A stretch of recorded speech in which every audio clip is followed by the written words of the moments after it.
Il y a deux sortes d'hommes puissants en ce monde. Ceux qui bâtissent des empires sur l'ambition, et ceux qui détruisent des vies d'un seul mot. Lui était un homme qui possédait tout, sauf la miséricorde. La ville ne dormait jamais, et Eden Cross non plus. Minuit, au 47e étage des industries Crosstech. Le seul son perceptible était celui d'un cœur de femme se brisant en temps réel. Elle se tenait au seuil de son bureau, ses doigts tremblants autour d'un petit bâtonnet blanc qui venait de réécrire tout son avenir. 2 lignes roses. 20 minutes plus tôt, dans les toilettes privées de la direction, son pouls martelait si violemment qu'elle avait cru que l'agent de sécurité, 3 étages plus bas, pouvait l'entendre. Maintenant, elle était là, face à l'homme qu'elle aimait, celui qui lui avait murmuré des promesses dans l'obscurité, mais jamais à la lumière du jour. Et elle savait que tout était sur le point de s'effondrer. Eden ne leva pas les yeux de son ordinateur portable. Sa mâchoire était assez acérée pour fendre le verre, son costume taillé à une perfection suffocante. Tout en lui hurlait le contrôle, le pouvoir, l'inaccessibilité. « Tu es encore là ?» dit-il, sa voix aussi plate que le béton en hiver. Alara ouvrit la bouche, mais le son se brisa avant que les mots ne se forment. « Il faut que je te dise quelque chose. » Il referma lentement son ordinateur. Une lenteur de celles qui vous font chuter l'estomac de 6 étages. Lorsque ses yeux rencontrèrent enfin les siens, ils étaient de glace. Magnifiques, froids et impitoyables. « Laisse-moi deviner, » dit-il en s'adossant à son fauteuil de cuir, tel un roi rendant son jugement. « Tu es enceinte. » L'air quitta la pièce. Comment le savait-il ? « Tu es pâle depuis des semaines, » continua-t-il en se levant et en boutonnant sa veste avec une précision mécanique. « Tu as arrêté le café. Tu quittes la pièce dès que quelqu'un parle de nourriture. » « Je ne suis pas aveugle, Alara. » Elle voulait hurler, pleurer, lui demander pourquoi il parlait comme s'il lisait un rapport trimestriel au lieu de discuter de leur enfant. Leur enfant. « Je le garde, » murmura-t-elle, serrant le test si fort que ses jointures blanchirent. Eden se dirigea vers la fenêtre, les mains dans les poches, contemplant Manhattan comme si la ville lui devait des réponses. Un long moment s'écoula, et le silence devint si fin qu'il menaçait de se rompre. Puis il parla. « Non, tu ne le gardes pas. » 3 mots, prononcés comme une sentence de mort. Les genoux d'Alara manquèrent de se dérober. « Eden, je t'en prie. » commença-t-elle. Mais il se retourna vivement, et pour la première fois, elle vit une lueur vaciller derrière cette glace. Quelque chose qui ressemblait presque à de la peur. « As-tu la moindre idée de ce que cela provoquerait ?» Sa voix s'éleva juste assez pour faire vibrer les vitres. « Le conseil d'administration est déjà aux aguets. Mes concurrents n'attendent qu'un faux pas. Un seul scandale, Alara, un seul, et tout ce que j'ai construit s'effondre. » « Ceci est un scandale ?» s'étouffa-t-elle, les larmes creusant des sillons brûlants sur son visage. « C'est un bébé. » Il s'approcha. Assez près pour qu'elle puisse sentir son parfum, cette même odeur qu'elle avait mémorisée dans le noir. Assez près pour voir la minuscule cicatrice au-dessus de son sourcil gauche, souvenir d'une chute d'enfance qu'il lui avait racontée à 2 heures du matin, lorsque ses murailles s'abaissaient. « C'est un passif. » dit-il doucement. Le mot la frappa comme un poing. « Avez-vous déjà entendu quelque chose de si cruel que cela reconfigure votre esprit ? Nous sommes ensemble depuis 2 ans, dit-elle, la voix tremblante mais gagnant en force. 2 ans, Eden. Les nuits tardives, quand tout le monde était parti. Les week-ends sous de faux noms dans ce chalet à la campagne. Tu m'as dit que j'étais la seule chose de vrai dans ta vie. » Son expression ne changea pas, ne se fissura pas, ne lui offrit rien. C'était vrai. Mais ceci change tout. Alors qu'est-ce que tu dis ? Ses mains tremblaient si fort que le test de grossesse faillit lui échapper.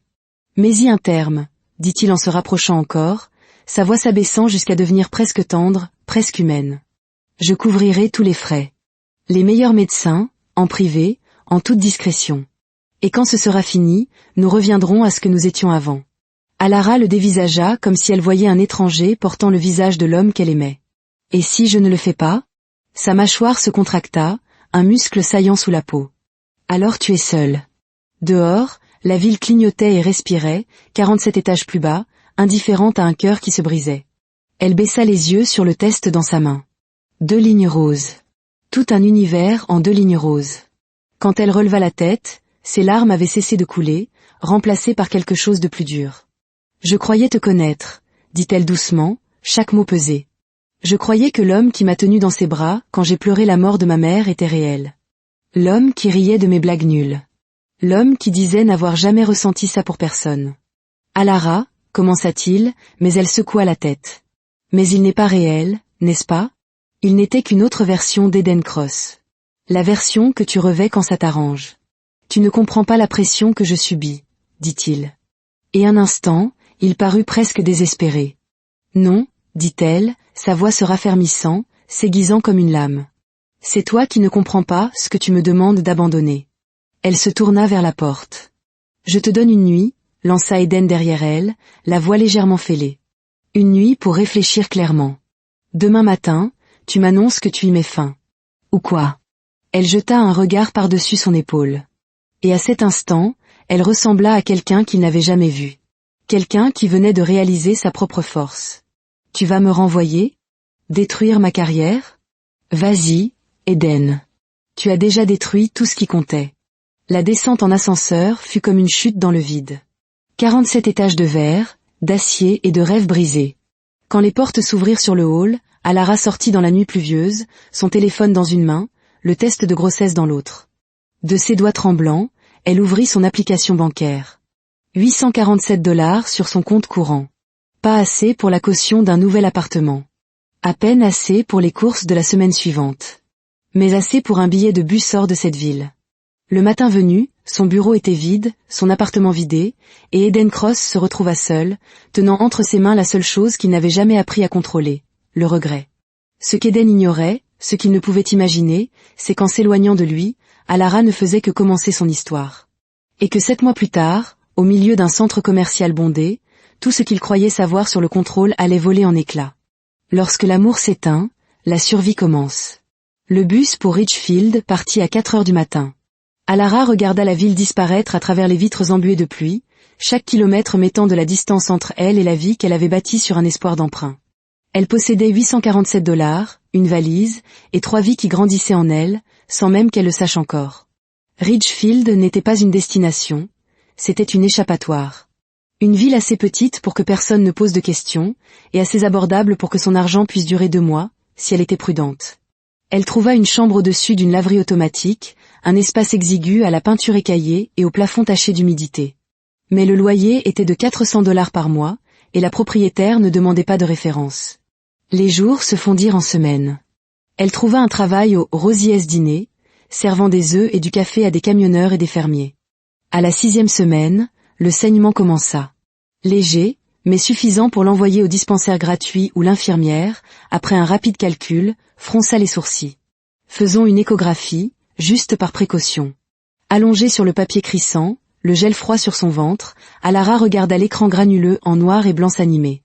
Elle s'attendait à voir un battement de cœur. Ce qu'elle vit à la place fit basculer son monde. Les yeux de la technicienne s'écarquillèrent. Oh! Oh mon Dieu! 3 battements de cœur, rapides et forts, clignotant sur le moniteur comme de minuscules étoiles. Des triplés, dit la technicienne en tournant l'écran pour qu'Alara puisse voir. Vous portez des triplés. La pièce se mit à tourner. 3. Pas une vie à nourrir, mais 3. Cette nuit-là, assise sur le sol de sa chambre minuscule, les clichés de l'échographie étalés devant elle comme des cartes de tarot révélant un avenir impossible, une rage chaude et féroce monta dans sa poitrine en pensant à Eden, qui les avait qualifiés de passifs. Ce n'étaient pas des passifs. C'étaient des miracles. Et elle lui prouverait qu'il avait tort, dussent-ils la tuer. La grossesse devint plus difficile. Ses chevilles enflaient, son dos la faisait souffrir. Rosie, la propriétaire du dîner, la déplaça à la caisse. Certains soirs, Alara s'asseyait avec un carnet, faisant des calculs qui ne tombaient jamais justes. Elle écrivait des lettres à Eden qu'elle n'envoyait jamais, des pages de chagrin, d'amour et de fureur qu'elle gardait dans une boîte à chaussures. Elle lui parlait des triplés, de la façon dont le bébé a lui donné des coups dans les côtes à 2 heures du matin, de la façon dont le bébé B semblait avoir le hoquet tous les jours, et dont le bébé C, plus calme, lui faisait sentir sa présence douce et rassurante. Pendant qu'Alara apprenait à survivre avec des pourboires et un refus obstiné de se briser, à New York, Eden Cross découvrait ce que signifiait perdre le contrôle. Son empire commençait à se fissurer. 3 mois après la disparition d'Alara, Eden se tenait dans la salle de conférence, face à des chiffres qui n'avaient aucun sens. Des fichiers confidentiels avaient fuité. Des brevets de conception s'étaient retrouvés sur le dark web. Et la conclusion des experts en sécurité était la même. La brèche venait de l'intérieur. Quelqu'un avec un accès de haut niveau l'avait trahi. Il cessa de dormir. Son reflet dans le miroir lui montrait un homme qu'il reconnaissait à peine, les yeux cernés, le visage anguleux, fonctionnant au café noir et à la rage. La percée vint de son chef de la sécurité, un ancien du FBI nommé Torres. Il lui montra une vidéo. Des images de surveillance de la salle des serveurs, datant de 3 semaines avant la première fuite. On y voyait une silhouette en uniforme de la sécurité de Crosstech accéder au terminal principal. Zoomé sur son visage, ordonna Eden. Torres tapa sur l'écran. L'image devint plus nette, et le sang d'Eden se glaça. Le visage qui le fixait depuis l'écran était le sien. La même mâchoire carrée, les mêmes yeux sombres, la même cicatrice au-dessus du sourcil gauche. Mais ce n'était pas lui. Eden était à Singapour cette semaine-là. « Ce n'est pas moi », murmura-t-il. Torres acquiesça sombrement. « Non, monsieur. Mais qui que ce soit, il a votre visage. » Il n'y avait qu'une seule explication, et Eden sentit les mots avant même que Torres ne les prononce. « Vous avez un jumeau. » Le monde bascula. Des souvenirs enfouis refirent surface. Le décès de sa mère quand il avait 6 ans. Son père, devenu un fantôme, l'envoyant dans des pensionnats. Des murmures, des conversations qui s'arrêtaient net quand il entrait dans une pièce. Une tante qui avait mentionné des complications à la naissance, avant que son père ne la fasse taire d'un regard. Le nom sortit des recherches d'un détective privé, Lance Cross. Né 6 minutes après Eden, séparés à la naissance en raison de la santé mentale de leur mère. Tandis qu'Eden grandissait dans les pantouzes et les écoles exclusives, Lance avait été ballotté de foyers d'accueil en institutions publiques. Tandis qu'Eden était préparé pour le succès, Lance avait appris à survivre grâce à la ruse et au ressentiment. Le détective trouva une photo, vieille de 10 ans, granuleuse, montrant un homme au visage d'Eden, mais tordu par une expression qu'Eden n'avait jamais portée. Quelque chose d'affamé, de dangereux et de froid. Mais il était trop tard. Les dégâts étaient faits. La presse s'était emparée de l'histoire du jumeau. Les gros titres hurlaient à l'espionnage industriel et au drame familial. Le conseil d'administration convoqua une réunion d'urgence.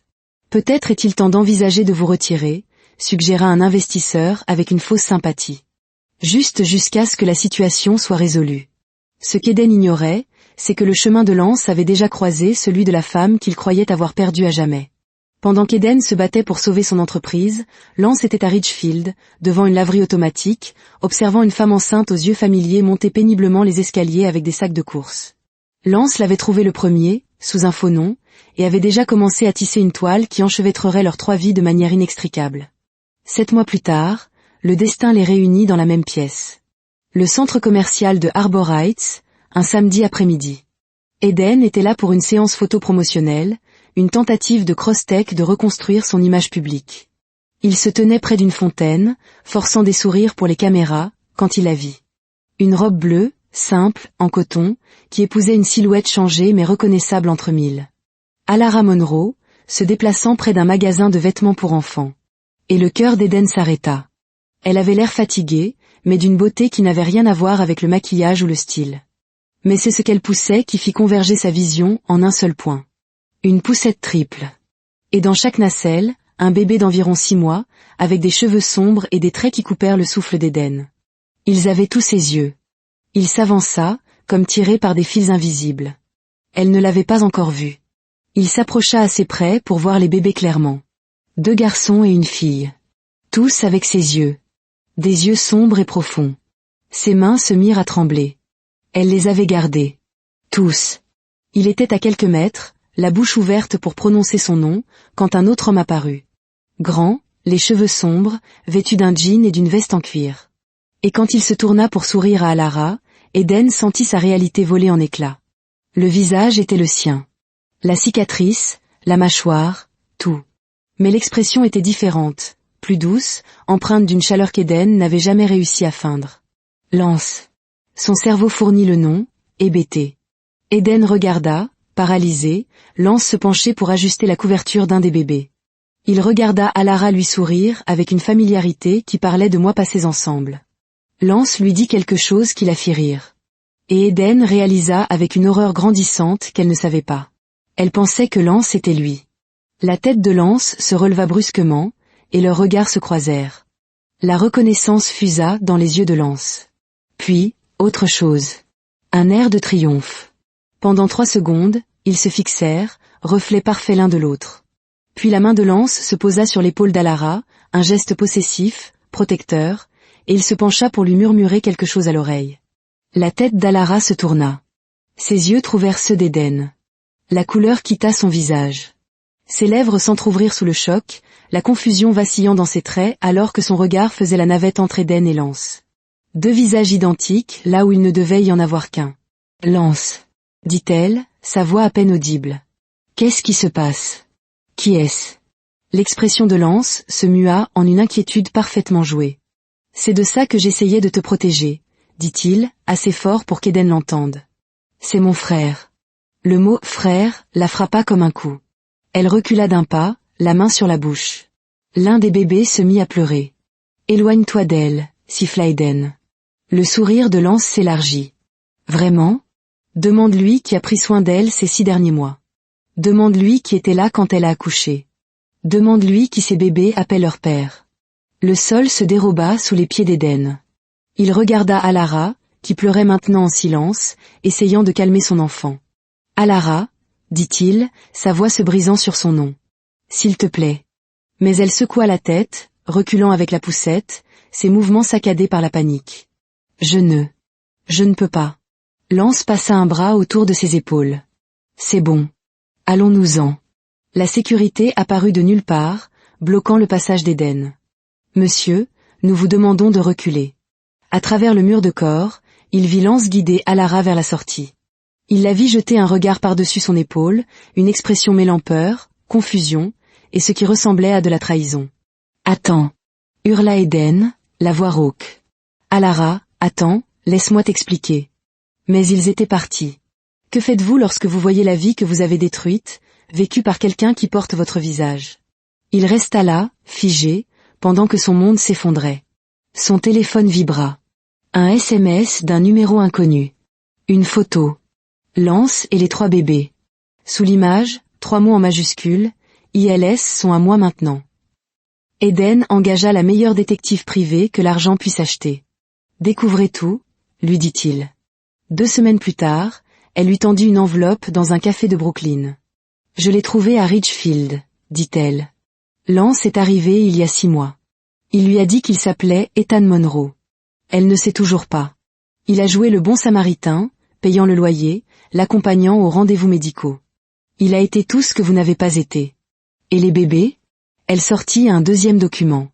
Les résultats ADN. La langue clinique ne pouvait adoucir la dévastation. BBA, sexe féminin, relation avec Eden Cross, père biologique. BBB, sexe masculin, relation avec Lance Cross, père biologique. BBC, sexe masculin, relation avec Lance Cross, père biologique. Le papier volta dans ses mains tremblantes. Comment est-ce possible ? Superfécondation hétéropaternelle, expliqua la détective. C'est rare. Une femme libère plusieurs ovules et a des rapports avec différents partenaires dans un court laps de temps. Des images de surveillance montraient Lance dans le couloir de l'ancien appartement d'Alara, la nuit où elle était partie. Il l'avait suivie, attendue. Il avait joué le sauveur. Vulnérable, le cœur brisé, elle avait vu le visage de l'homme qu'elle aimait. Elle avait couché avec lui, pensant que c'était Eden.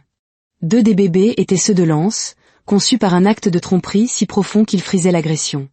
Et l'une, une fille, était celle d'Eden. Une fille dont il avait exigé la disparition.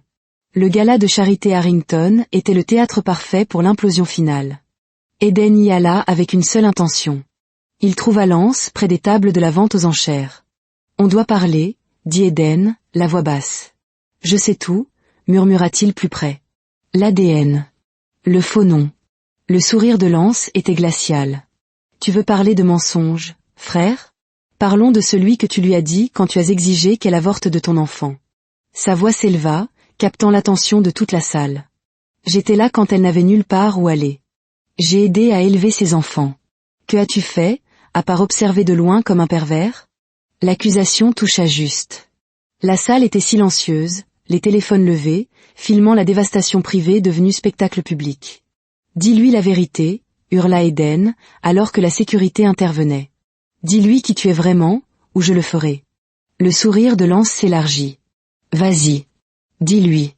Vois si elle te remerciera d'avoir détruit la seule stabilité que ses enfants aient jamais connue. » Plus tard cette nuit-là, son téléphone sonna. Une voix de femme, tremblante, dévastée. C'était Alara. J'ai vu les vidéos. J'ai vu. Vous deux. Le même visage. Oh mon Dieu, Eden, qu'est-ce que j'ai fait? Qu'est-ce qu'il a fait? Il la rencontra le lendemain dans un parc de Ridgefield. Elle était là, seule avec la poussette triple, une armure d'acier autour de son cœur brisé. Ne t'excuse pas, dit-elle. Réponds juste à mes questions. Eden lui raconta tout. La découverte du jumeau, la tromperie de Lance. Il lui tendit les résultats ADN. Elle les lut, le mot « superfécondation hétéropaternelle » murmuré comme une incantation issue d'un cauchemar. « Tu voulais qu'elle meure ?» dit-elle sans détour. « Ma fille, ta fille. Tu l'as qualifiée de passif. Comment puis-je concilier cela avec l'homme qui se tient devant moi aujourd'hui? J'avais tort, dit Eden simplement. J'étais terrifiée.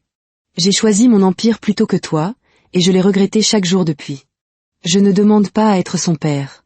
Je veux juste une chance d'être meilleure que je ne l'ai été. Je ne peux pas te faire confiance, dit-elle enfin. Ni à toi, ni à lui. J'ai besoin de temps. 2 mois plus tard, Eden vendit Crosstech. Il fit don de la moitié de sa fortune à une fondation pour les mères célibataires, le Fonds Alara. L'autre moitié fut placée en fiducie pour les 3 enfants, à parts égales. Lance disparut sans laisser de traces. Eden déménagea dans une petite maison à Ridgefield. Chaque dimanche, il s'asseyait sur un banc dans le parc et regardait, de loin, Alara jouer avec les triplés. Pour le premier anniversaire de sa fille, Alara lui envoya une photo. Sous le visage couvert de gâteaux aux yeux sombres et indéniablement siens, une légende, elle s'appelle Aria. Elle a ton entêtement. Ce n'était pas le pardon. Mais c'était une fissure dans le mur. Les années passèrent. Eden apprit que la rédemption n'est pas une destination, mais une pratique quotidienne. Il assistait au spectacle de l'école, assis au dernier rang. Il payait pour les leçons de musique et les camps de sport sans jamais demander de crédit. Il devint non pas un père, mais une présence. Pour le 10e anniversaire d'Aria, Alara l'invita à la fête. C'était la première fois qu'il entrait chez elle en une décennie. « Maman dit que tu es mon père biologique », lui dit Aria, avec le pragmatisme d'un enfant. « Mais tu n'étais pas là quand j'étais petite. » Eden s'agenouilla. « C'est vrai. J'ai fait une terrible erreur. J'essaie de faire mieux maintenant. » Elle lui tendit un morceau de gâteau. Et dans ce simple geste, Eden trouva quelque chose qui ressemblait à de l'acceptation. Plus tard, Alara le raccompagna à la porte. « Avant, je te haïssais, dit-elle doucement. Mais te voir te montrer, année après année, sans rien exiger. Cela m'a appris quelque chose sur la grâce. Je ne dis pas que je t'ai pardonné. Mais je vois que tu essaies. Et ça compte. » Des années plus tard, Eden reçut une photo prise par Alara.